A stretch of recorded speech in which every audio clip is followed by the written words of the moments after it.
A Chesapeake romance bookstore created a guide to help readers find their next literary crush. Readers from as far as Australia wanted a copy. The guide's popularity is a window into a billion-dollar industry and Hampton Roads' slice of it. I'm Toby Cox. This is WHRO News. Megan Galt shelves books at Novel Grounds, an indie romance bookstore in Chesapeake.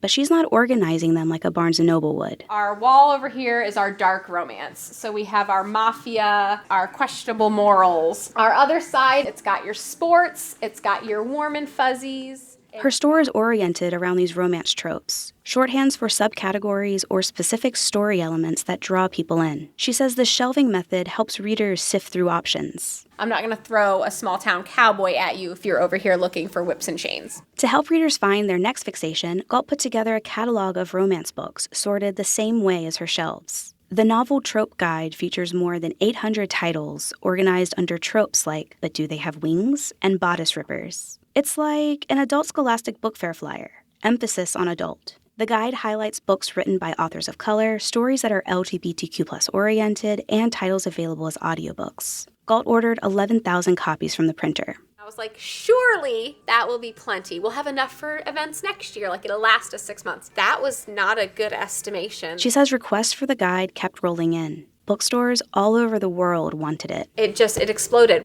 Demand for the locally made guide reflects a global trend. Romance fiction is hot. It's the publishing industry's highest-grossing genre, bringing in more than $1 billion every year. And it's growing. Bloomberg reports that general fiction sales have increased by 16% since 2020, while sales of romance fiction have more than doubled. And local communities are getting a piece of the action. Jane Nunakovan runs the website Romancing the Data, where she tracks trends in the global romance fiction industry. She says starting in 2023, the number of brick-and-mortar romance bookstores in the U.S. has doubled or even tripled annually. Seeing it continue at a pretty high rate has been pretty surprising to me. She wonders if the pace of growth is sustainable. One reason she's optimistic? Because they're really building those community networks and roots, it makes me hopeful that the stores can have longevity. When Galt opened Novel Grounds in Chesapeake in 2023, it was the first physical bookstore dedicated to romance writing in Virginia.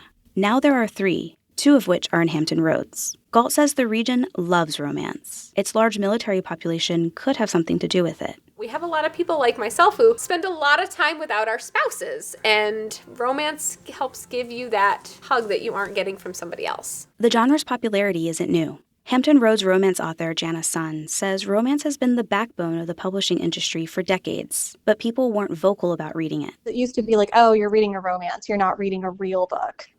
Local romance reader Donna Stowers was browsing the witchy romance section at Novel Grounds. She says she resisted the genre for years due to the stigma. I was like, oh, nobody can know that I am into reading those kinds of books. But she says social media has diminished the shame around reading romance. Now she reads what she wants. Proudly. It's a nice little escape from everything else in real life. As attitudes towards the genre shift and sales skyrocket, local communities are responding. Corinne Michaels is a best-selling romance author who got her start in Virginia Beach. She says a decade ago, there was no local support system for indie romance writers, or romance readers for that matter. She says local romance bookstores, like Novel Grounds, have made a big difference. It's really cool to see the evolution of it. But back then, it was very different. It was very lonely. It was very isolating. Michaels says these bookstores have become hubs for romance readers and writers. She says she's excited to see more book signing and author events at local bookshops in 2026. Galt has a few already lined up at Novel Grounds. She hopes the events and the trope guide invite more readers into the local romance community. Toby Cox, WHRO News.